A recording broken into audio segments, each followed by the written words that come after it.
Well, I tell you what, it's a sad day in Rip City when the Sacramento Kings are a superior franchise to the Portland Trailblazers, but it's true. They have clinched a playoff berth. For the first time since 2006, the Kings are back in the Western Conference playoffs. As Adrian Wojnarowski pointed out, Monte McNair drafted Tyrese Halliburton and Keegan Murray, traded for Domantas Sabonis and Kevin Huerter, and hired Mike Brown, and the rest is history. This is amazing to me, but the last time the Kings were in the playoffs, De'Aaron Fox, their point guard, was 8 years old. Mike Brown was coaching LeBron James for the Cavs. Mike Bibby led the team in points per game, and Chris Webber was a 76er. And there you have it. The Sacramento Kings are headed to the postseason, and they pretty much have that number 3 seed in the Western Conference locked down. It's unlikely at this point they'll get to number 2, but they're going to finish 3rd in the West, and I really like their squad. Good young squad with a lot of nice players. Harrison Barnes, Keegan Murray, Sabonis, Huerter, De'Aaron Fox, Davion Mitchell, Kessler Edwards, Malik Monk, Trey Lyles. Just a lot of good guys, well coached by Brown, and they have found a way to, carve out a pathway to get back to the postseason for the first time in 16 years. And with the win tonight, they improved to 46 and 30. Tonight, De'Aaron Fox, 18 points, 6 assists. They got 19 off the bench from Malik Monk, and a very good all-around game from Sabonis, 15 points, 12 rebounds, and 4 assists. And it was a close game at halftime. It's hard to imagine that, but it was 50-46 at halftime, and then the Kings opened it up in that second half, outscoring the Blazers 70-34, and they win the game by 40 points. They had a big edge in rebounding, 59-45 edge in rebounding for the Kings. That led to a 15-7 edge in second chance points, and they were plus 27 behind the three-point line, connecting on 18 of 48 from three. The Blazers just horrendous offense again tonight. 32% shooting, 23% from downtown. Leading the way for the Trailblazers, Shaedon Sharpe in 44 minutes of action, 30 points, game high, finished with 7 rebounds and 7 assists. Your telephone number here on the fifth quarter, 503-248-0620. Chad Doing and Chris Burkhart with you. Also, you can jump on YouTube. If you want to check out the live stream, we are there. Just go to Rip City Radio. You'll see the live link right there on our homepage, and you can check out the stream here in the studio. But Burkhart, think about that, man. 16 years. Last time they made the postseason, former Trailblazer coach Rick Adelman was coaching the Kings, and here they are once again getting back in. And it's really, I think, the finest story in the NBA this year, an unlikely success story. They're going back to the postseason, and they're going to host and have home court advantage in the first round. That's pretty darn cool, man, especially with a lot of young, exciting, likable players on this roster. And Mike Brown, who's a likable guy. Oh, they have been doubted this entire season, man. Yep. How long have we all been? Oh, we kept waiting for the bottom to fall out. Yeah, they're not going to stay there, but they're doing it. They're well coached. They got a good young core. Sabonis and Fox are a great duo. Like it's a good team, man. Yeah, and I really don't care who they match up with or what the result is. I just like what they've done. They put together a roster. They had the guts to trade Halliburton, and look what came out of it. They've got a good core, good young nucleus, and Mike Brown has found the right touch, the Midas touch with this group. It's pretty good. I mean, you talk about the guts. I mean, they had the guts to trade DeMarcus Cousins at one point to start this build. Yeah. I mean, and he was their star, their stud. So yeah, it's nice to see, and it's the fan base. I think we've talked about this before, that I think most closely resembles the Portland fan base. Just a rabid fan base. In a small market that has, they have minor league baseball, and they have a soccer team that's trying to get into MLS, and then they have the Kings, and everyone latches onto them, man. Light the beam. And here's the story for the Blazers. Dame, Yusuf Nurkic, Anthony Simons, Jeremy Grant, and Keon Johnson, who broke a finger in the shoot-around, they were all out. And so the Blazers only played 7 guys tonight. And that's pretty much the way it's going to be the rest of the way. So all I can tell you is, the Blazers, they're not going to win a game the rest of the way. They're going to look bad throughout the process. But, again, you got to keep your eyes on the big picture, and that is lottery position. I know some of you don't want to hear it, but I've got to be honest with you. That's what they're focused on right now. And with the loss tonight, the Blazers right now sitting there tied with Orlando for 5th in the lottery order. And I looked at Orlando's schedule. They're definitely going to win another game or two. So Portland just has to stay on track, continue to lose ball games, and they'll finish in that 5th slot, which will give them a 10.5% chance to land the number 1 overall pick. Not far behind the top 4 teams. The top 3 get a 14% chance at number 1. The 4th team, which will be Charlotte, 12.5%. And Portland in 5th will be 10.5% chance. 503-248-0620. Let's go out to the phones. Let's start with Jake, who is in Cedar Mill. Jake, appreciate the phone call. Welcome to the 5th quarter. What's on your mind? Hey, Chad. I'm a huge fan, long-time listener, first-time caller. Thanks, buddy. So, about tonight, I kind of dislike the fact that the boys are tanking, but them's the breaks. You don't like that. You don't like NBA basketball, to quote the great Grant Napier. Seems probably with Sacramento clinching a playoff berth.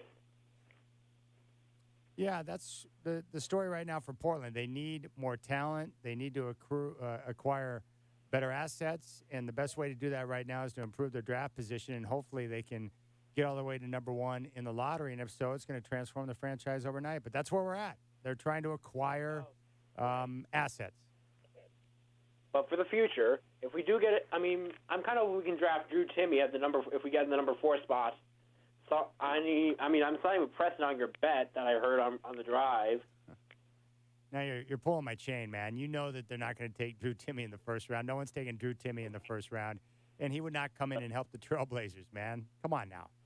I mean, I heard Stan Van Gundy was raving about him on the CBS broadcast of their game last weekend. Yeah, and Stan Van Gundy also has diarrhea of the mouth and never knows when to shut up. So he can lather on and on about Drew Timme, but Drew Timme is not going to be a difference maker in the NBA, and I think you know that. You win. Another thing? Yes. Maybe we just trade Ann Nurk for Lil Sabas, Demontis Sabonis, bring him back to Portland if he's willing to come. Hey, I'm down with Sabonis, man. I'm down with the family. I love his dad, and I like watching, baby Sabonis play. His dad's one of my favorite Trailblazers of all time. I've never seen a guy of that size. He's the first of that super big center types to have that type of skill level with the ball handling, the passing, and the shooting. It was pretty awesome. And I appreciate the phone call, Jake. You're my man. And I love your attempt at humor with Drew Timme top 5 smack.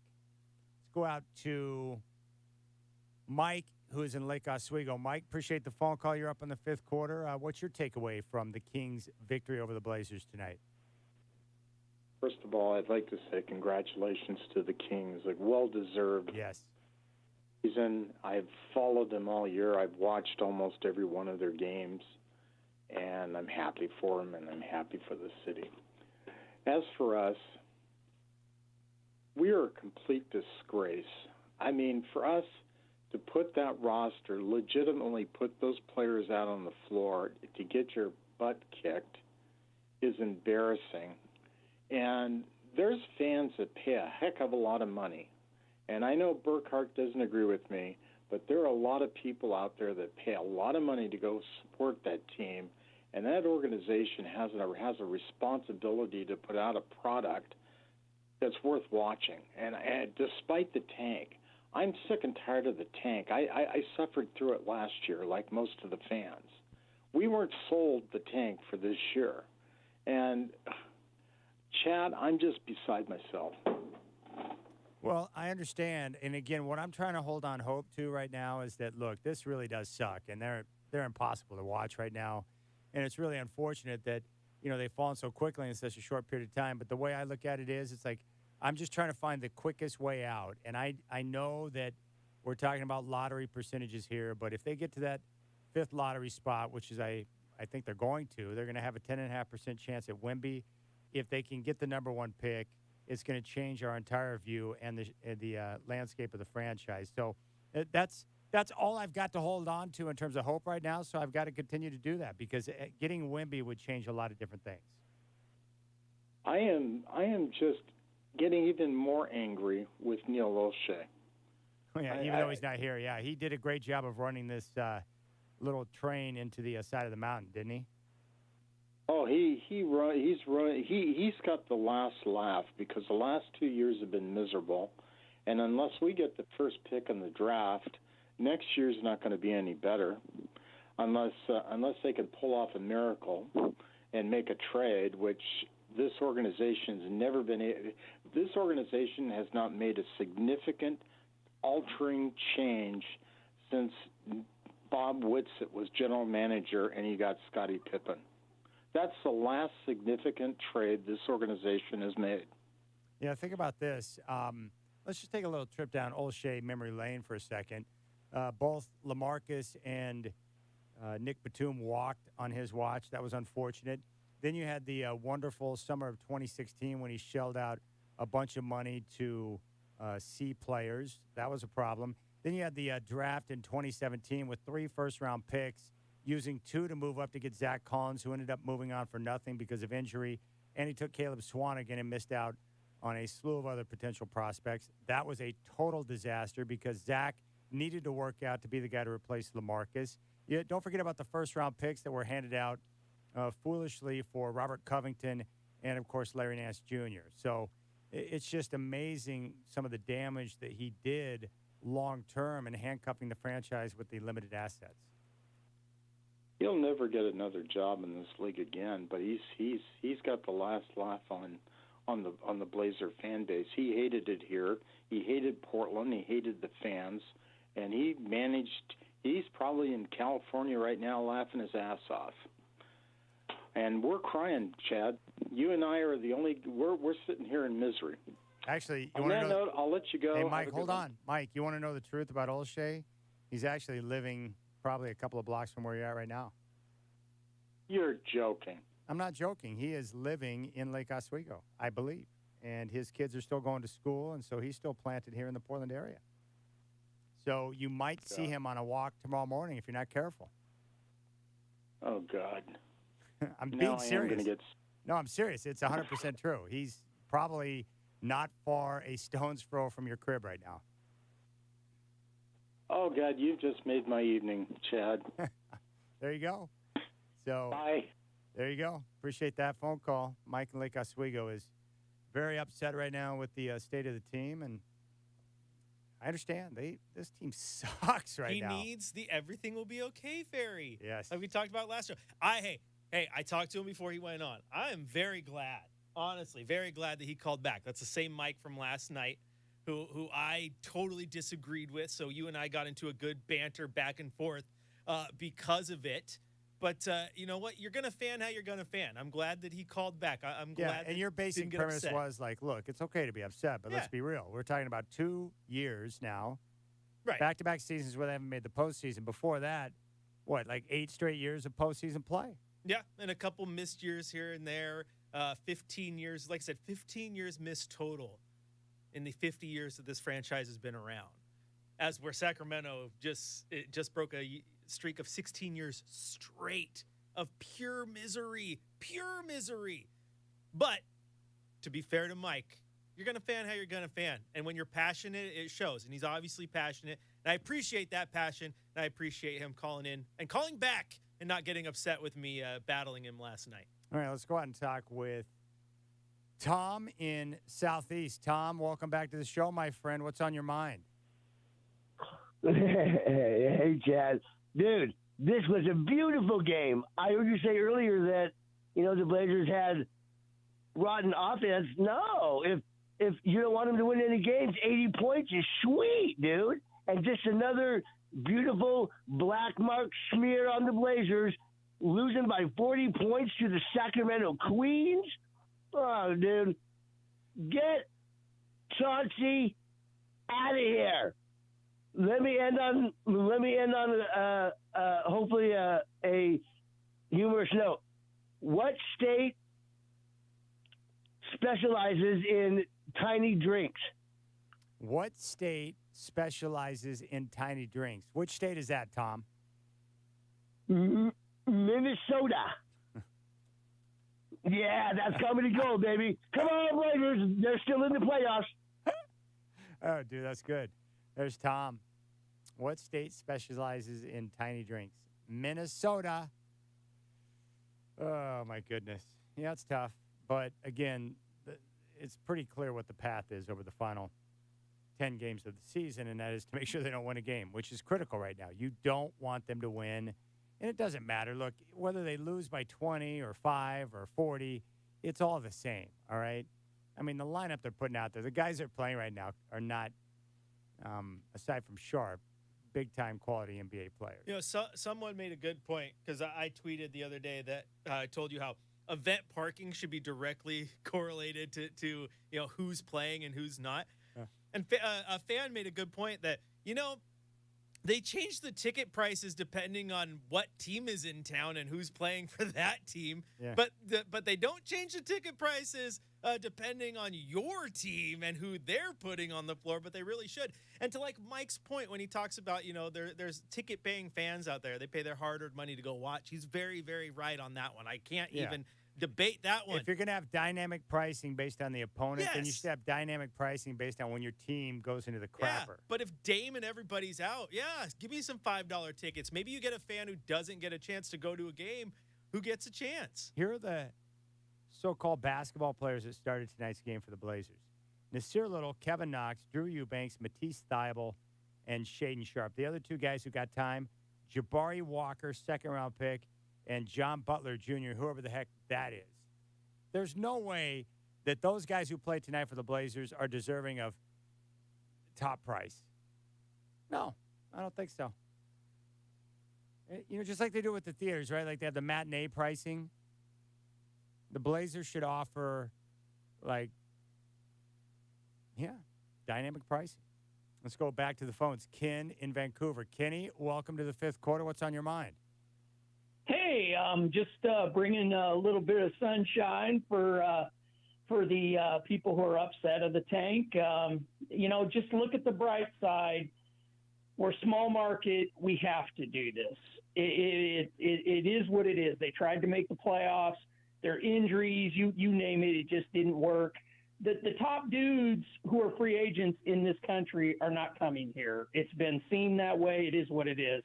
What we got to do is tank is part of building NBA franchises. It's how Philadelphia was built. It's how the Spurs got built into their dynasty. They were built with tanking. Tanking works in the NBA. It works in the NFL, Chad. You know that. How do these teams go get their great quarterbacks? They tank to get the top pick, do they not? They do, and I've never had an issue with a team that's in a position where they feel like they got a tank to get what they need to do it. I just don't have an issue with it. I do understand a season ticket holder having massive frustration when you're paying top dollar for tickets to have to pay to go watch the likes of John Butler Jr. play basketball. So I understand that, but I just look at it very simply. It's like, okay, what do they need to get better? Well, they need talent. The best way for this team to get talent right now is via assets in the draft or the upcoming draft. So you got to go out and do whatever it takes. Well, you know me, I was a diehard as far as this year was, we got to go for the playoffs. We got to try for the playoffs. But when I saw there was no way it was going to happen with Nurk being out forever, with Jeremy missing games, Ant missing games, I was like, it's just not going to happen. That's when you got to wake up and say, well, what's best for us going forward this year to get in the best position this offseason to not have this happen again? And it's getting the ping pong balls. I'm all in. I'm looking. I want to have another lotto situation like we had with Odin, only a better outcome. And you know what? After all these bad outcomes from the lottery, it would be really nice to get Wembanyama and hit pay dirt on him. And I'm excited about the future. Yeah, the end of the season sucks. I will say one good thing about tonight, too. I mean, I thought, Sharp played good, decent. His shot sucked, but he played hard, and that's what you love to see. And I think we find some diamonds in the rough, and not just tonight, and I know Chauncey talked about it tonight, but other games. I think Kevin Knox is going to stay on this team. I think he has a really nice role player type game. You're talking, we're talking, 10 to 15, but still, there's guys on this team right now at 10 to 15 that don't belong in the NBA. Knox belongs in the NBA, and I'm hoping I want to see him next year. All right. Appreciate the phone call, Kenny. I really don't care one way or the other about Kevin Knox. The team needs star power. All right. So if Kevin Knox is on the team, I like his body and his length. That's fine. But Who cares about the bench guys, the guys at the end of the bench? They need star power, and that's why they're trying to position themselves here to get potentially the number 1 pick and have access to Victor Wembanyama. Let's go back to the phones. This says here Napoleon. Let's go out and talk with Napoleon. Napoleon, welcome to the 5th quarter. What's up? Hi, Chad. How you doing, Napoleon? I'm good. That's excellent. Listen, I spent the last 3 years here in Portland, and I spent the previous 13 years in Sacramento. And we had, I and my family owned a little market, stop and go, thrifty market, and Vladi Divac used to come in there all the time, and then he'd stand outside, lean against the building, and smoke heaters. And we didn't know who he was. We thought he was homeless because he would not come very dressed good. Yes, He and probably just didn't look like he was bathed or shaven either, based on what I remember No. from Vlad. Yes, exactly. And his clothes were very ragged, and we see him every day, and he would smoke the ones without the filter, you know? Hardcore. And he would just lean there and kind of stare into space, and we thought this guy, he must be on some kind of drugs or something. And and then we accidentally said, "Do you need a job? Do you need a job?" And he said, "No, I got a job." And we said, "Okay, thank you." And one of us was out taking the cardboard out one day, and we saw them drive away in a very, very nice Mercedes. Wow. And we thought, what is going on here? This is messing with our mind, because he did not have any look like he had any money, but the car made it look like he had money, and we were very confused. Well, our market was in a very an area of ill repute. Let's put it that way. And he would come in there, and he would smoke, and then other men would come by, and he would talk to them, and we started calling him, after we knew his name, Vladi Queen Vox. And we had a certain reason why we would do that, but I let you figure that out all on your own. And he would come, and we finally would make you realized he was important in the city, but he was horrible at what he did. Yeah. Interesting. And I'm just happy that bum is gone, and at least Sacramento's. I came to Portland and I said, I want to be a fan of a good team, and look, now they've gone down the Mr. Tidy Boy 2000 flushes circling down in the pooper. So now I'm wondering what to do. I'm not going to jump back off the bandwagon and jump back onto the Sacramento bandwagon, because I moved away from that 3 years ago on purpose. Yeah, on purpose. You probably were happy to get away from Sacramento, I would guess. Oh, God knows that in my heart of hearts that I moved away there, because you had to own a gun just to get to the bus stop where I would go to get home. And why is there, if there's a God, why would he let them make the playoffs and not the Blazers? That's what I don't understand. Well, there's a lot of Trailblazers wondering the same thing. Why Sacramento and not Portland? Sacramento is a dump. And our store was in a dumpy area in a dump. Well, let me ask you a question about that. Is there a non-dumpy area of Sacramento? No. Just different degrees of dumpiness. Yes. Oh, there's a couple nice neighborhoods where all the senator, the governor, government people live. But other than that, no, it's just a rat hole. Yeah. And I'm just sad that they made the playoffs. I'm happy for them, but I'm sad. I'm just glad. Well, that one guy who used to smoke at my store, I don't know what he thinks, but anyway, hey, I don't know what I'm saying. I better go now, because I have to go do some other things. So I'll see you. Bye. All right. Thanks, Napoleon. I appreciate that. 503-248-0620. We'll come back on 5th quarter. If you're on hold, Josh, Ron, Tony, stay there. We'll get to your phone calls when we come back. Kings top the Blazers tonight by 40 after leading by only 4 at halftime at 50-46. They opened it up in the second half. And that is that. The Blazers now with 6 more games to go, thank goodness, and have their eyes squarely set on the 5th spot in the lottery order. 120-80, the final. Kings get the win and secure a playoff berth. First time since 2006 that they'll be in the Western Conference playoffs. Chris Burkhardt, Chad Doing with you here on 620 Rip City Radio.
It's time for the Nothing But Net Shot of the Night here on the 5th quarter, 620 Rip City Radio. The Nothing But Net Shot of the Night is brought to you by Oregon Dungeness Crab. Sustainably harvested, uniquely delicious, and always wild. Oregon Dungeness Crab. Always sounds good for dinner.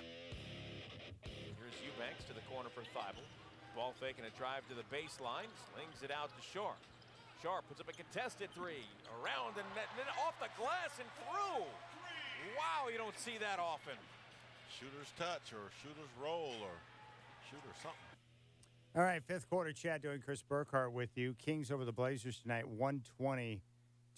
I think Chauncey Billups, Burkhardt, is now 1 loss away from reaching 100 losses in his first 2 seasons as Trailblazers coach. So when people ask me, is Chauncey safe? I'm like, probably, but when you lose 100 games in your first 2 years, I don't know if you're 100% safe.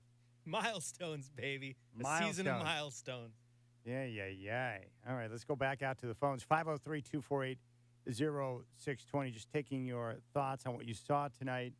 Just 6 more games to go, and clearly the Blazers laser-focused on finishing 5th in the lottery order, which will come with a 10.5% chance to land Victor Wembanyama. Let's go out to Tony in Vancouver. Tony, appreciate the call. You're up on 5th quarter. What's up, boss? Hey, how long are we going to keep blaming Neil Olshey for the problems here? I mean, is this could just go on next year too? Well, it's Neil Olshey, blah blah blah. This Cronin guy, he isn't impressing me. Chauncey Billups isn't impressing me. When are they going to spend some money and get the GM and the head coach right before they work on the team? You can't just have a rudderless ship that's going nowhere. I agree. What do you think, Chad? I agree. Here's what I think about that. Number one, the biggest issue right now is the fact that Burt Cold is running the franchise. He was Paul Allen's college roommate, and now somehow he's worked his way into a position where he's vice chair about the Seahawks and the Trailblazers. My biggest issue with Burt thus far is the fact that he hired Joe Cronin with 0 phone calls, 0 efforts to reach out to any potential available candidates. In a normal process where you hire or you're looking to hire a GM in sports, even if you've got the person in line that you want to hire, at the very least what you do is you bring in a bunch of potential candidates and you talk to them and get their take on your situation, on the team, how they would fix things, what their approach would be, and you use it as a fact-finding mission to gather information about your team, your franchise, and everything else. And it gives you a better perspective on who you are and where you're at. That's what you should do, even if you know you're going to make Cronin the guy. And then, at the very least, if you interview all these other potential candidates, and keep in mind Danny Ainge was available and was definitely interested in the position, if you interview all these guys and you circle back around and hire Cronin, then you're doing right by Cronin by interviewing these other guys that say, hey, we went through the process, a lengthy process. We interviewed and talked to multiple candidates, and we believe Joe Cronin's the right guy for the job. They didn't make any calls or interview anyone for the position. So that is a problem. In regards to Chauncey, he wasn't hired by the current regime. He was hired by Olshey. He is going to lose 100 games now in 2 years. I don't see how he could be 100% safe. I'm not saying that Chauncey won't get better with time. What I'm suggesting is that if you have an opportunity to potentially upgrade that position, then you should definitely look into it. You should always be looking to upgrade. Let's go out to Ron in Salt Lake. Ron, appreciate the call, my brother. You're up. Fire away.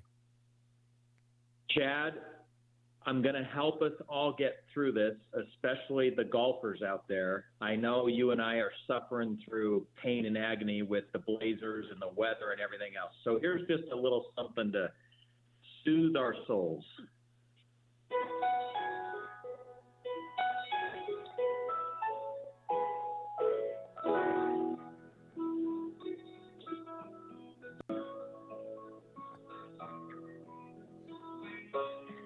Hello, friends. I might go to sleep with that tonight. It's so great. We're a week away from the Masters, buddy. 1 week. We are 1 week eve away. This is when I start doing all of my reading. And by the way, I'm sure you do. This is a dumb question, but I'm sure you have the Masters app, the official 100%. Augusta Masters. 100%. It's a dream. That app is. Anyway, I love that app. I can't wait, Chad, for May 16th. It's really sad that 2 years in a row, the highlight of the end of the season for Blazers fans is the draft lottery night. That's getting old really quick. By the way, you mentioned Danny Ainge. I was watching a little bit of the Minnesota-Phoenix game tonight.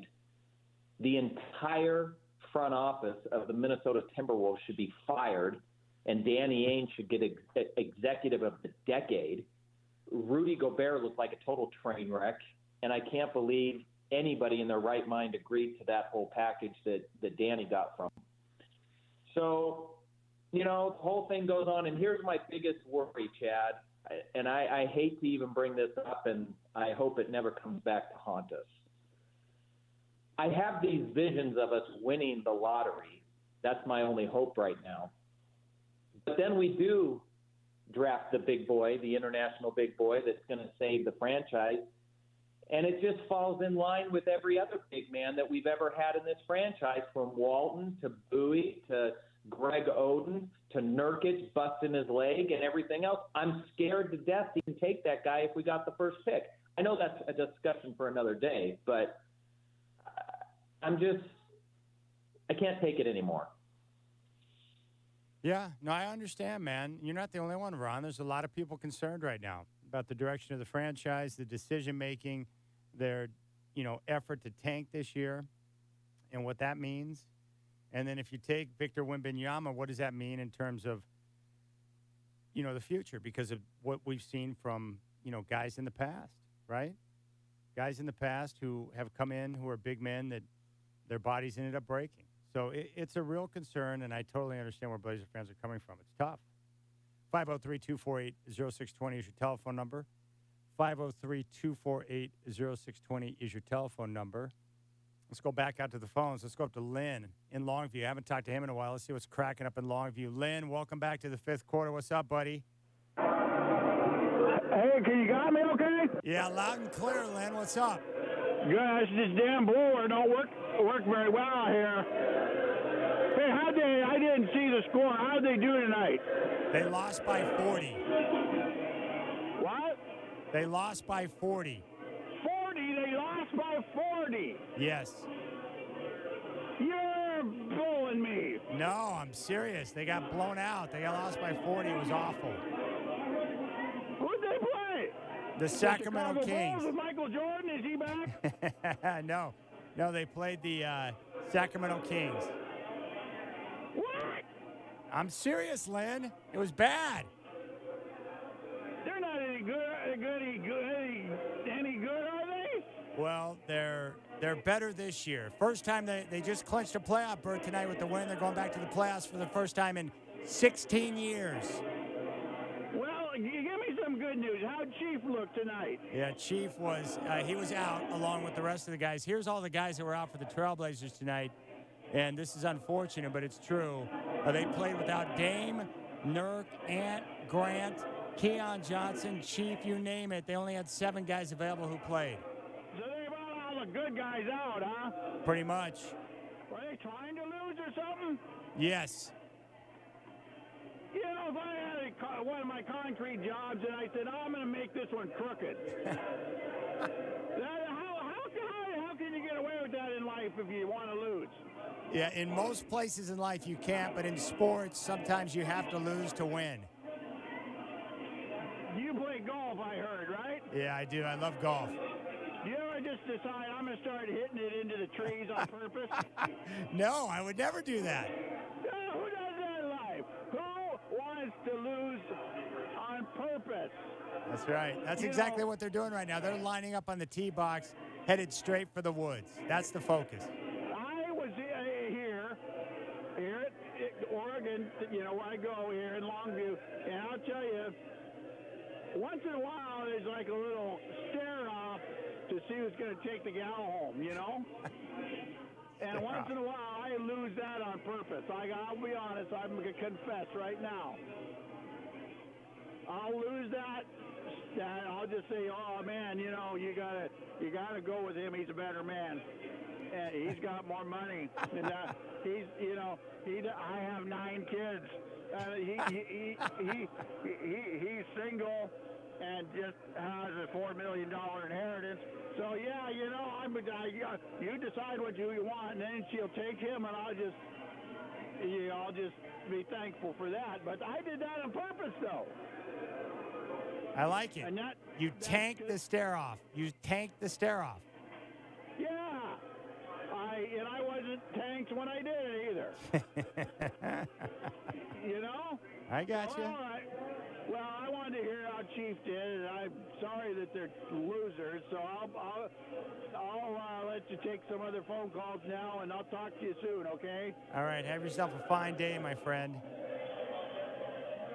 There you go. There's Lynn in Longview. Let's go to Josh. Josh Baker's here. Josh, welcome to the fifth quarter. What's up, my friend? What up, Chad? Show me your blazer! Yeah, show me your blazer. What's going on? Oh, my gosh. So. Okay, let me ask you a question. I got a question for you because this keeps coming up. You're a season ticket holder, so I want to ask you, where do you come out on the team making the decision to tank or, in this case, just kick the can down the road on the final 10 games of the year? I'm hit or miss. I just want a good pick. Can we get a good pick in the top 5? That's my question. But I just want to tell you this. Our doubles in the almost nearing 3 months, it's great. Communication is key, and that second half, the Blazers did not have communication. So, here I'm going to pass it off to Monica. Let's go for that fifth-round draft. Fifth pick, fourth pick, one of those, that'd be great. But also as a season ticket holder, I can tell you and confess, they did raise our prices for next year. I don't know why, but maybe there's something we don't know. I don't know. Well, wait a second. So how much did they raise your ticket prices by? It's somewhere in the range of like $5 to $10 per ticket per game. So I think ours went up roughly $1,200 over the entire year next year. All right. So Josh, what I'm asking you is that as a season ticket holder, do you get frustrated or do you understand what they're trying to accomplish? I get frustrated, but if they can, I know that I do understand that the Moda Center is going to be going through renovations finally for the first time in like 20 years. If they can do renovations to the entire arena, and that takes, season ticket holders putting out a few more bucks, and it benefits all of us, then I'm okay with that. But also, at the same time, you have to put a product out there that we're proud of. You have to put a team around Dame that Dame's happy with, because as far as I've been hearing, Dame did say that he doesn't want to be around for a rebuild. So are you going to actually go out and get people that are going to contribute to a great season next year and the year after? Or is he going to demand a trade, which would be horrible for the Blazers? So what's going to happen, I don't know. But I'm optimistic like always, and I just hope that everything can fall in line to where we have a great couple next years. Well, that's a reasonable answer, and I think Josh, as a season ticket holder, and he's been a season ticket holder for a long time, I think that's a reasonable approach. It's like, hey, I understand what they're trying to do, but it is frustrating. Let's go out to Brian in Southwest. Brian, appreciate the call. Welcome to the fifth quarter. Fire away. Yeah, Chad, calling in.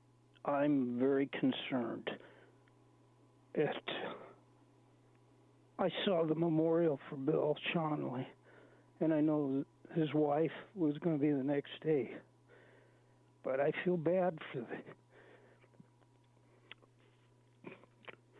for the fans, ticket holders, everybody. I think everybody's caught in the middle. I'm starting to get irritated because, Chad, I understand where some of you guys, and even the guy from Utah, but the problem, too, is they're getting worse each game. And I'm very disappointed in Chauncey. We need some excitement on the bench. And I'm impressed with Shannon and all that. But they're letting down their pants in the process. And I'm telling you right now, 53 years, I've seen it at the beginning. But the season ticket holders are supreme. And I tell you, you don't mess with the people, the fans, and everybody else. And I'm going to tell you right now and here, I hope and pray they're not trying to sell this team behind our backs. And I'm going to tell you another thing, Chad. You guys are great. You really are. Thank you. JL and all those guys. But I'm going to tell you, too, I hope it works out on that at the end of the season thing. But I'm going to tell you, too, this is not fair to everybody because we get a bad rap in Portland. There's still some good people here.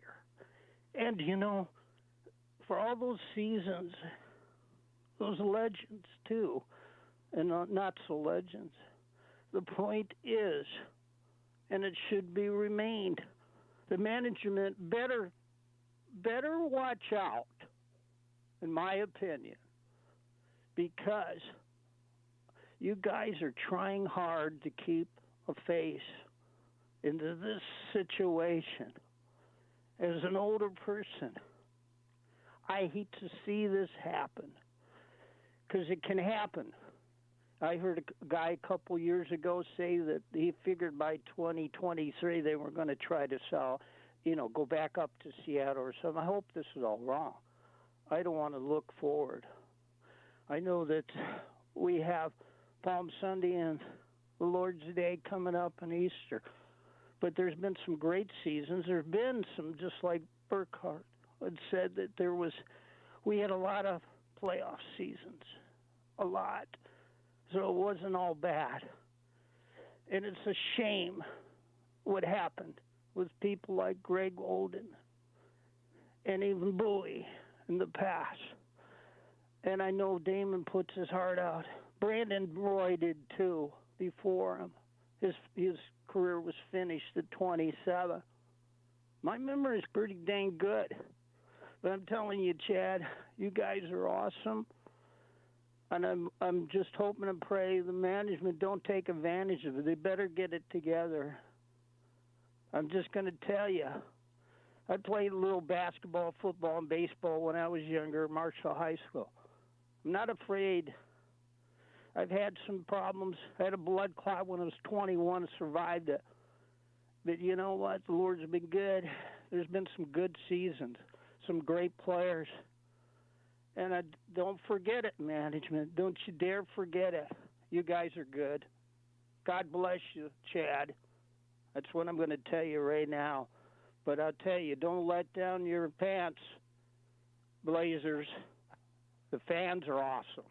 That's all I'm going to say. God bless America. God bless Portland, Oregon. Take care, Chad. Thanks, buddy. God bless you, Brian. Appreciate that. And you don't have to worry about the team going to Seattle. Portland is going to be fine. The Trailblazers aren't going anywhere. Seattle will get a team soon via expansion, but the Trailblazers are not going to move. Like, not discounting that call in the least, but why is that everybody's fear when it is like the furthest thing from an actual possibility to happening, the Blazers moving to Seattle? Because I don't think the majority know the ins and outs of what the NBA's plans are with Seattle and Vegas being the next two likely expansion spots. And I think for a long time, the narrative, I mean, this goes back a long ways, ever since Paul Allen and Microsoft, that, and now that Jody's taken over, the true love, their true desire is Seattle, right? That's where Microsoft was at. That's where their home is at. And then with that connection, that they would eventually draw the team, pull the team up to Seattle, especially once the Sonics went to Oklahoma City. Mm-hmm. You know, it's like there's a lot of things in life that have a narrative to them, right? Whether it's true or not, that's just what people say. Yeah. It's just like one of those things that, like, I could just never even see NBA owners signing off on. Like, no. Portland has been a critical part of the league for a long period of time in terms of the geography, right? You need this fan base, this team here in this town because of the connection to the West Coast. It's critical. Mm-hmm. And the Northwest. It's kind of like with the whole Greg Oden, Sam Bowie, Bill Walton thing. That has nothing to do with Victor Wembanyama at all. They're totally not connected, not related, and I don't have any fear about drafting Wembanyama or worry about his knee falling off because I know that there's no connection to that whatsoever. Right. But those things happen. That's the narrative. It's like, oh, we can't draft another big man. Really? So if you have number one, you can't take Wembanyama because of what happened to Bill Walton, Sam Bowie, or Greg Oden. Like, that just doesn't make sense. Yeah. Just real quick, too, if the Blazers lose the next 6 games, which they should, according to Basketball Reference, that would still be the 10th worst season in NBA, not NBA, 10th worst season in Blazer history. Yet we're out here acting like it's the worst season that they've ever had. So just a little weird sometimes. All right, we'll come back, and we'll continue to take your phone calls, and we'll step into the coach's corner to hear from Chauncey Billups following this gem of a game tonight at Motor Center. 120-80, Kings get the win, and they clinch a playoff berth for the first time in 16 seasons, if you can believe that. De'Aaron Fox was 8 years old the last time the Kings were in the playoffs, and now he's leading the Kings to the postseason as their point guard.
It's time for the Portland Trailblazers Drive of the Night, here on the fifth quarter, hosted by Chad Dewing, 620 Rip City Radio.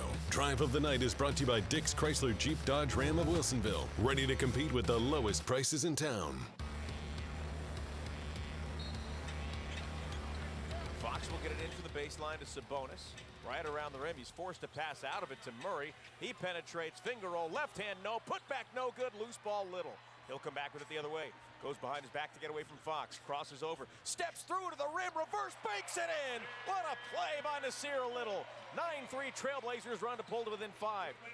It's time for the Coach's Corner with Chauncey Billups on Blazers Game Day, presented by Henderson & Daughter. Henderson & Daughter has been supplying superior design service, quality windows, entry doors, patio doors, and window installation to the Portland and Southwest Washington area since 1977. Before you decide to just replace your current windows or exterior doors, have our designers present you with a free in-home design consultation and estimate to show you the different styles we carry that can give your home a fresh new look. Henderson & Daughter, your window and door experts. All right, let's check in with Coach Billups following the Blazers' 120-80 loss to the Kings. Couldn't make shots, man.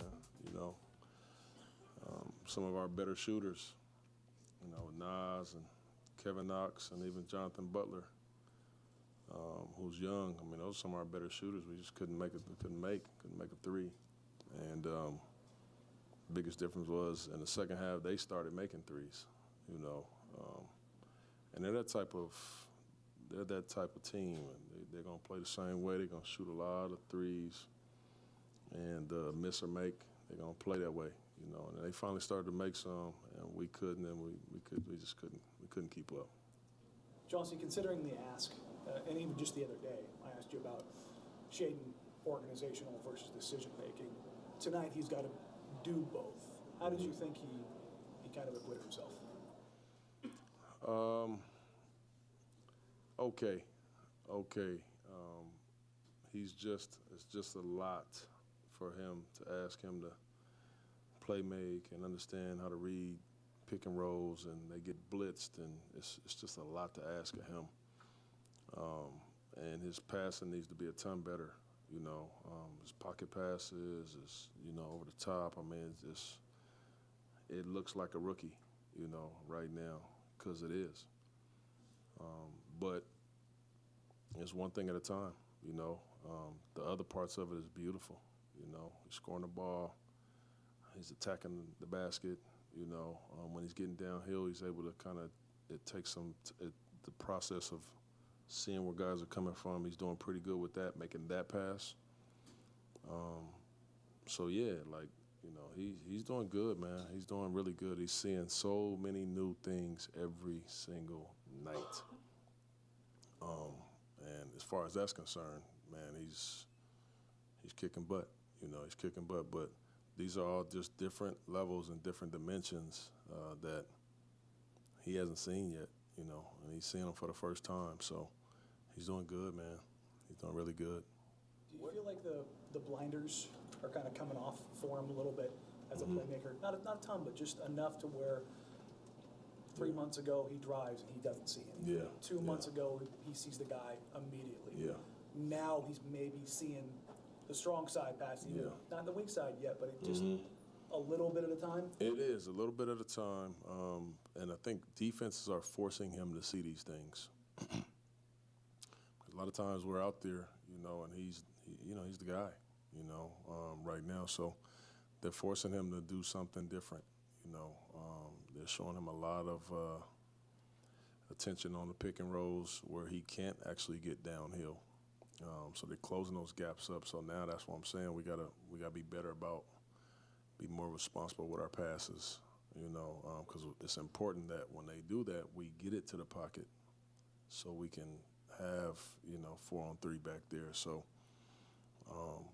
it's just levels, man. It's just levels, but he's gonna be fine. He learns things so quickly. And we'll go over it, and we'll watch film on it, and we'll talk about what we need, and he's, boom, right away he knows how to do it. So, yeah, he's doing good. Chauncey, what have you thought about what you've seen out of Kevin Knox since you started giving him a little bit more extended run? Yeah, I like what I'm seeing out of Kevin. I really am. He's he's got some incredible potential offensively. He can really shoot it, even though he didn't make shots tonight. He could really shoot the ball. But he does something that I think is really important in our game today, and that's he does a really good job of playing versus closeouts. Catches and goals and catches. These are things that I'm, trying to teach my team all year to do, especially the young guys. He does it really well. So you just have to imagine if he's actually out there playing with, our real roster, he's going to be the guy that's in those positions when other guys are getting all that attention. And he does a really good job of those things. He really does. He has great size, So yeah, I've liked what Kevin's been able to do for us. All right, there's Coach Billups following the Blazers' loss to the Kings tonight.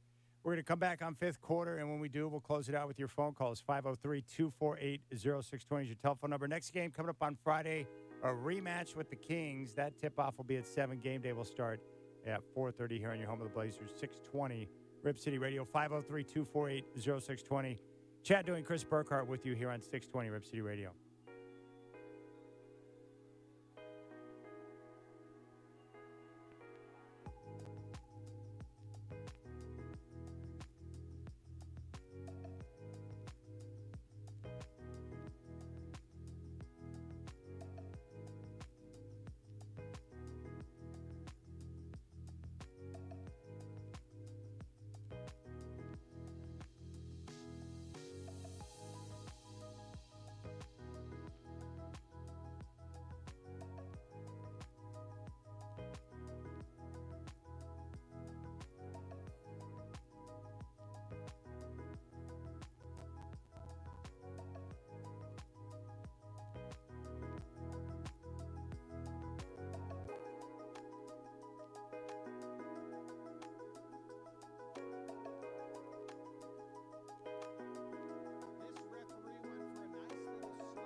The fifth quarter poster play of the night is brought to you by Collection Connection, the leaders in framing sports memorabilia, team awards, and so much more. Collection Connection offers you a one-stop, full-service framing experience. Find them online at COLLCONN.com.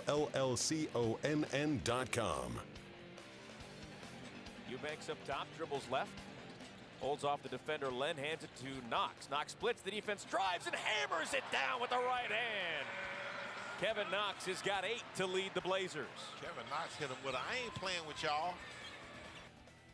All right, looking at highlights of Bibby right now in a Kings uniform. Last time the Kings were in the playoffs. That's a long time. 16 years? It's a long time ago, my friend. Long time ago.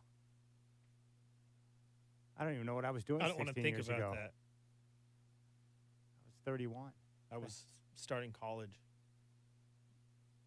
Was that like 2006, right? Yeah. That's a long time ago. Very long time ago. All right, let's go out to the phones. 503-248-0620. Let's go to Victor in Turkey. Victor, welcome back to the fifth quarter, my friend. What's on your mind? Hi, sir. Thank you. Thank you. There are a few things I have to say. I said last time. One is the revenge. I'm not talking, in place of all the Turkish people, because every person is different. But the reason I'm saying revenge because this bitter, losses, 10, 20 losses like this, I'm sure a lot of fans, they're frustrated. And also we have, as I said, in American culture, winning is number one. So the winning for Sacramento was number one. The winning for Minnesota was number one. So the idea should be work for Portland. We shouldn't, promote that the losing game, this and that. I'm sure that you do that for a reason. So the winning is number one, and that's in the American culture. But anyways, the coaches was talking about the Kevin Knox. I told you a couple of weeks ago about Kevin Knox. He's going to be a really good player. I'm telling you, he's going to be a really nice player, better than Justin Winslow, and better even Kevin Reddish. The way I see him, the way he moves, he's going to be a really good player. But the coach Chauncey Billups, mentioned that in his testimony. Another thing is, I'm not really, really happy about the Jeremy Grant. He hasn't really produced too much, People they say, well, he has a big arm, defensive, he's a defensive player, he's a shooter. But you see his production. It was, almost nothing. If you compare, Jeremy Grant to the New York Pelicans player, the guy, 2 days ago, he dropped 30 points. He was taller. I forgot his name. There were a couple of players in the Pelicans. They're much better than of course, that Jeremy Grant. But that's not my money, they pay him, $100 billion, who cares? But what I'm saying is, that's GM, job to get the best thing that he can get. Now you mentioned, Chad, that we wanna send a package, after all of this, we're gonna include Ann Simon and send a package to get a super, a star player. I want to tell you, the only thing I'm agree to that logically, I'm not saying because of motion, because I'm not a stupid guy, I have several degrees. What I'm saying is, the reason I said I can agree on that, if they can get like a, superstar player, like Embiid, Joel Embiid, or Kevin Durant, I agree to send the package. When you say package, that means we're going to send 2-3 players, including Ann Simon, including maybe Sharp, maybe including another one, and maybe future picks, and get one not very famous superstar. These 2 superstars I mentioned, yeah, that's okay, but anything out of that, it doesn't make any logical sense. Like you got Jeremy Grant. maybe we sacrifice 2-3 players to get Jeremy Grant. Jeremy Grant is not a good player. I mean, you say, well, he's a good player, but he's not even a star player. So there are lots of loopholes in this, collection, in this decision that they're making. And you know what I'm saying? So they have to be very careful, in the next coming session. They make a roster. If they want to send 2-3 good players to get one, even Jalen Brown from Celtics. But Jalen Brown is an excellent player. But even they get Jalen Brown, give up very good players, very 2-point guards, or Sharp and Simon for Jalen Brown. I don't agree to that because Jalen Brown make your team much better, but not as good as the Phoenix Sun, or not good as maybe even the Dallas Mavericks. They are very good They're a very good team out there.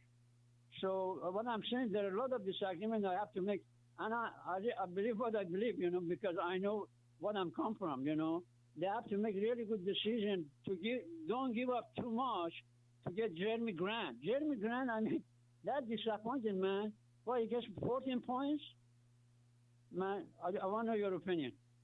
Well, I agree with your assessment. It would be insane to give away Ant Simon or Shaden and a bunch of picks for a middle-of-the-road player in the NBA. I mean, if you're going to give up that much, it's got to be a superstar in return. So I agree with your assessment. I think what's going to happen is that they're going to swing for a big-time player.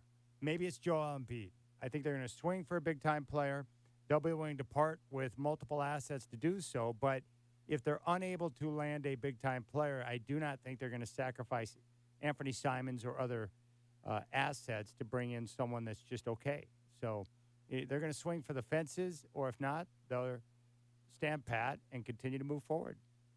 But, Chris, you don't see them sacrificing a bunch of their assets, draft picks, Anthony Simons or Shaden or both for middle-of-the-road players. It's got to be – That would be asinine. Yeah, they won't do it.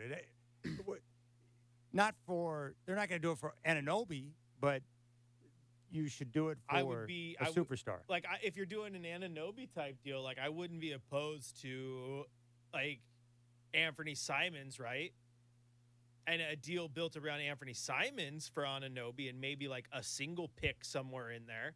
Yeah. But I'm not doing Ant, Shaden, and multiple picks for OG Anunoby. He's not to Victor's point. If you're moving Ant and Shaden, you need or multiple picks in that. You're looking for an all-star type player coming in right now. Pascal Siakam, I'd give him a couple picks for him. He's a legit all-star. The Jaylen Brown that he talked about, Jaylen Brown is an absolute stud. He's a stud, two-way player averaging 20-something points per game. Yeah, I would say, don't you think Anunoby and Ant are in the same category? I think they're in the same tier, yes. Yes.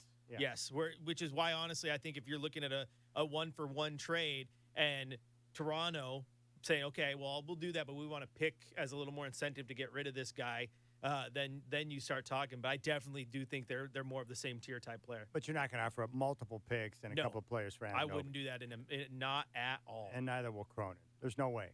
No way. All right, let's go out to East Amity. Ralph, the landscaper. Ralphie, welcome back to the show, my friend. Hey, how you been, Chan? Very well. How about yourself? Good. Now, have you been getting out and playing golf here in this sunshine and getting a chance to do any of that, or? I have played a couple of times over the last couple of weeks, and then the Trailblazer season will end a week from Sunday, and then my time opens up a great deal, and then any day where it's nice, I'm going to be out there playing. So I'm looking forward to it. So, you and I are very similar from the standpoint when this time of the year hits, longer days, better weather right around the corner. We both see it as opportunities for you to go out and make more money and for me to go out and play golf. Yeah, now tell me, are you going to take some vacation time when this season's over, or you got that all mapped out or anything? I do. I'm going to take my daughter on a trip, and then I've got a little getaway planned in June. So, yeah, I'm going to take advantage of the time and get away from work a little bit and be able to enjoy, some time away from here. So it'll be good. Well, that's good. Now, you obviously have that Burkhardt character there to fill in for you, and Thurston Howell the third, whatever his name is, that other guy, he's not quite as good or as well seasoned and well rounded as Burkhardt. That's but true. If in a pinch you can maybe give Burkhardt some relief with Thurston Howell the third there. Hey, with Thurston Howell, I'm willing to give him whatever opportunity is necessary if it means I get a chance to get away for a bit and get a breather. No problem. Yeah, that's a good point. You could, when you're gone, when you're on the sixth fairway, you could give a rat's patootie about how things are going at the radio station. That is correct. Yes. Yeah, that's a good attitude there, Chan. That's how you got. Now, we've known each other a while here, and long time. You send me a text here and there, and hardly you answer mine, but you're a little slow, but you answer them. Got to remember, when I'm in business, I'm used to a quick response, and sometimes you don't give that. But I know you got other things to do. But so tell me, let's just cut to the chase here. Is Chauncey going to be the coach next year? I don't know. It's a great question. I don't know if he's going to be let go, but I can tell you one thing, and you're a businessman, so you'll understand this. He's going to lose 100 games now in his next game, and that's 100 losses in 2 years of work. I just don't see how you can lose that many games as a head coach and be 100% safe. Yeah, I don't either, especially when you do have some talent on your roster and you have, some young players that you can develop. So it's not like you have bona fide talent with Dame, and you have Nurk, who's, pretty good and can get better. And then you have, some kids that are good, talented players, but yet you still can't seem to make the playoffs. And I can't blame that all on, Mr. Sunshine there and Olshey and act like it's all his fault, because I don't think it is. There's enough parts there. If you sent me out on a job and I had, 3 yards of bark dust and 2 yards of gravel and 5 good plants, I could make that place look darn good, even though I would rather have 4 good trees with me. You know what I'm saying, Chan? Yes, I know what you're saying. You'll take whatever you got and make it work, even if you don't have the best materials to work with. Yeah, exactly. Just so like you're a big fan of that Guy's Grocery Games on that TV show where he sends them through the store with a cart, and I love it, Guy's Grocery Games. Great show. And they have to just make something good out of it. He says, here's what you get. Hurry, go get it, and then they come back. And if they miss an ingredient, well, too bad. But they have to make something good out of that. Hey, you know what? Come to mention it, I think you'd be good at that show, because I've seen your barbecuing skills, your smoking skills, Ralphie. And I think if Guy sent you down only certain aisles to pick up your ingredients, I think you could develop some good dishes from that, personally. Yeah, well, I would go straight to the original steer in Portland and get some good meat products there. That's a good plan. I'm Ralph the landscaper, and I believe in the original steer. Did you know that we figured out the math today, Ralphie? The original steer has been in business now for 61 years in the Portland area. Wow, that's not too bad. Now, are you 61, Chan, or are you a little younger? I'm a little shy of that, about 14 years shy of that number. All right, so that's 61 years. That's quite a long time, and that's saying something. And I think Burkhardt ought to be proud of that, even though he contributed almost nothing to that success, probably. How much did you contribute to the 61 years of success at the original steer? Much like my time here, the greatest days of the company were the days that I worked there. See, that right there, I like that answer. That's a good answer. That's why he's a good radio host, because he can just think it up and bang, even if it's the furthest thing from the truth. I respect it because he's not saying that there wasn't great success at the steer prior to his time being there, but the best times were with his presence. Yeah, see, you're covering all the bases there. You're not saying it's worse now. You're not saying it's better now. You're not saying it was worse or it was better. You're just saying, well, the best times were when I was.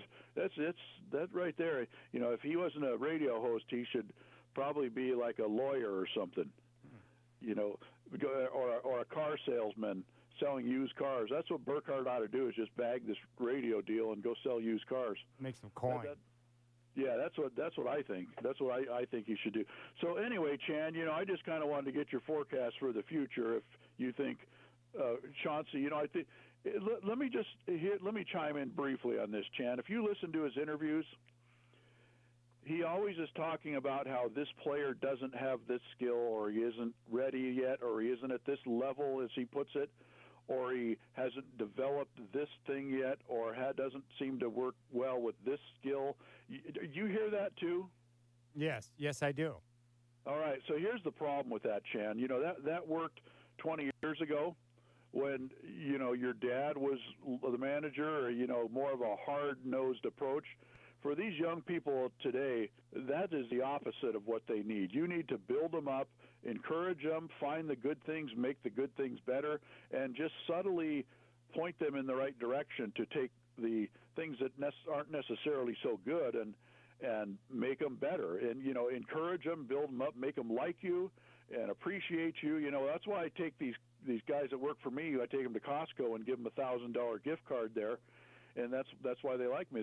They'll work hard for me, and the whole point is that you got to do that with these types of people. You know, Chan, you can't just say, well, you know, Chan is okay, but you know, I don't know, and you can't do that. Doesn't work for today's. Do you think if Coach Phillips employee. gave $100 gift cards to his players at Costco, they would play better for him? If Chauncey did? Yeah. No. I think what he needs to do is take the 5 players that he's trying to develop and get them each like $170,000 Mercedes and line them up out in the parking lot one after another, just different colors, and let them fight over the colors. And then they might say, I bought all these, here's my receipt, and whip out the receipt for it. That might do something, but I don't know. You know, I'm just not sure if. You know, I've done something like that. I told you I bought a G-Wagon or whatever they call those things for for a families, or a group of families who's somebody in that family works for me. But you know, they can all go to the grocery store and pile in there. They pile all the kids in there, and you know, it's kind of like, Chan. I was laughing because I went there when I knew they're going to the supermarket, and I kind of hid over in the corner and looked through the windshield with my binoculars and watched them all pile out of there. I laughed because I just said to myself, it looks like an inmate work crew piling out of there to go do some cleaning in the parking lot, and they definitely look like that. But anyway. No, it's true. Well, so anyway, Chan, I just wanted to check in and hey, let real you know quick, everything. Ralphie, real quick. I know tomorrow's opening day. I know you dabble in the Mariners just a little bit. You excited about opening day tomorrow? You know, they still haven't cemented a place in my confidence. Does that make sense? It does, yes. You know, I'm still a fan of them, but I just can't say that I'm confident. You know, they made what, one playoff game or something. I don't know what they did, or two playoff games, or a play-in a series or so. I'm just not confident enough to say, hey, I'm all excited about this because we have a track. Well, no, we don't have a track record of You know what I'm saying, Jan? I do, yeah. It's like last year was wonderful. Now we're all wondering, like, was that a flash in the pan, or can you show us some level of consistency and make it happen again? I get it. Yeah, you know, I think that they're doing here's a lesson for the Blazers. They went to the playoffs with towards, let's say, for the first 3 quarters of the season last year, they were doing well, and then they, as they say in baseball, they added some pieces. But they were doing well with players that, generally speaking, other than you know, Rodriguez, there were all kind of just good or maybe a little better players, and that's what coaching and management did for them. And that's where I think the Blazers are kind of lacking, is that even though they have some good or sometimes even better than good players, they don't seem to cook the right meal, Chan. Here we are back at guys' grocery games again. That's true. I feel like Julio Rodriguez would do a good job on that show, too. He'd be fast down the aisle, no question. Yeah, he would. He would make the turn. And, you know, hey, by the way, I got to say before I go, I was glad to hear that Josh called in, and with Monica with him there. Yes. You know, and my question is, it's a throuple, So I don't know who's 1, who's 2, and who's 3. That's really what my question is, or if it rotates. Or, one time you're 1, and next, well, now you're 3, and that then brings you up a good question. What? By the way, what is the best number if you're in the thruple? Do you want 1, 2, or 3? Is there one number that's better than another?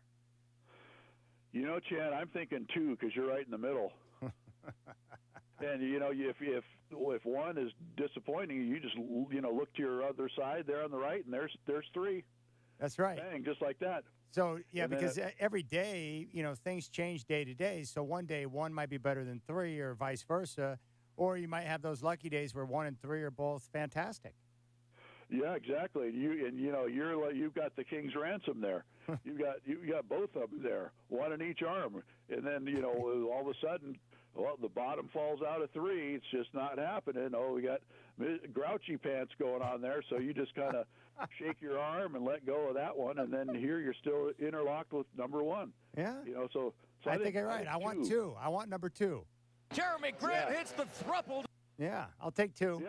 Yeah. That's it right there. Burkhart pushed that button, and I think he's on board too. That's the way it goes. So, but I'm glad Josh called in, and I'm glad to hear from him. And he gave us all a brief update on the thruple. I wish it would have been more extensive, and I could have gotten on the phone with him and started asking some questions for him. Well, let me ask you a question. If you were going to ask Josh a question, what would be the first one out of the gate? What would you start with there? My first one. Let me think here. My first question would be, how does it go on the not good nights? Because we can have an imagination about how it would work on the good nights, but when it's not a good night, how does that all work? Because Chan, listen, if you've got 2 of them there, and they're both grouchy pants at the same time, you've got a big problem. That is a very big problem. And I want to know how he handles that and what he does. Can you imagine? Is it possible to get into the doghouse with 2? Yeah, it has to sure. be, right? Yeah, I'm sure. If he doesn't deliver the packages like he's supposed to, then things could go sideways. Or just 2 like his could day job. gang up on 1. Mm-hmm. Huh. Yeah, you're right there, Chan. Huh. I think you and I've got this figure. You and I need to write a book. See, that's the problem. In life, I think what happens is that, and this would make sense because you're a businessman. It's like most people just focus on the upside, right? Like, oh, this is if this goes, everything goes away. I plan it's going to work out. And it's going to be a smash success and nothing but profit. But a lot of times people fail to be like, okay, what's the worst case scenario here? And then the failure to examine that. Yeah, I think you're right. Maybe the worst case scenario for the bad night would be the most interesting thing to know. Yeah, because that would tell me a lot about you flip the coin and you would see the opposite when it's a good night for the thruple. Yeah. And, a thruple can be, a thruple can be, I won't say, but it could be very interesting. And then, on the other hand, it could be a terror. Yeah. But he claimed, communication is the key, and the Blazers didn't get. He got right off of that. I think there's more going on there, and him and I need to sit down and have a chat live on the radio one time, Chan, if you could arrange that. Yeah, I think we can arrange that. I think that actually would be a wildly interesting discussion, actually. And I'm respected enough in the female side that I could definitely even have the girls on there too, and I could have a little round table, because let's picture this, Chan, when we're 4 more losses into this thing down the road here in a week or so. Yeah. This is going to get tiresome, and you're going to want me to do that round table with the thruple. You're right. I don't know how many more 40-point losses we can take from the Kings before we need to have the round table with Ralphie. Yeah, and I think that's a good idea. That it should happen soon. So I'm going to see if your producer is worth 2 nickels to rub together and see if he can arrange that, because I know that's not your job, Chan. That's more your esteemed producer's job to do it. And I expect to hear from you that we have the throuple all planned, and I'll be prepared for it. All right. Well, I will keep that in mind for the very near future as the losses continue to pile up. Yeah. All right. Well, enjoy your golf game, Chan, and your future golf games, and I'll probably check in once again before the end of the year here. So. All right. That sounds good, my friend. Ralph the Landscaper, East Amity out there. Oh, boy.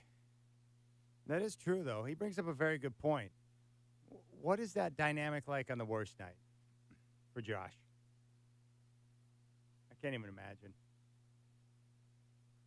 Probably feels about the same as resting all your starters and signing people to 10 days and then losing to 40 points to the Kings. I still love the way that you're able to illustrate your daughter asking you who you were talking to on the phone today. And that makes me happy. How'd that go? So I got a call the other day from the great Michael Shacker. Listeners of the show might know that man. He's behind the scenes and does everything that needs to be done here at the station. He's a Superman. He is. He knows everything. So he called me and he needed a piece of equipment. He forgot his mouse. He's like, "Hey, will you bring your mouse with you to the stadium or arena?" I'm like, "Yeah, not a problem." I hang up the phone after talking to him, and my daughter goes, "Dad, who was out on the phone?" I'm like, "It was someone from work. It was a work call." And she just goes, "Was it Chad?" Well, how old is she? 5. That's so spunky good. 5-year-old. Was it Chad? Just like that. Like I said, That's it's so good. the same daughter that gave us the just to give you an idea of her attitude that she likes to carry around. I go, love "No, that. it was Shacker." And she goes, "That's a weird name." It's like, "Well, it's his last name. What's his first name?" "Michael." "Well, that's weird too. Does he know your name?" "Yeah." "Did you tell him it was Christopher or Chris?" Like, she's just ornery, man. I love it. I love it. All right, that's going to do it for us. So we're going to be back with you, Chris and I, for Friday's action. The Kings back in town, rematch with the Kings. That tip-off is at 7, and game day will start at 4:30. Tomorrow morning, you can wake up with Justin Myers, Rip City Mornings here on 620 Rip City Radio. And Dwight and I will have the Rip City Drive tomorrow at 3. So a big thanks to all of you on YouTube. Thank you for joining us tonight. Our final score from Moda Center, the Sacramento Kings earned their first playoff berth since 2006 as they topped the Blazers 120-80. For Chris Burkhardt, I'm Chad Doing. Have a good night, my friends.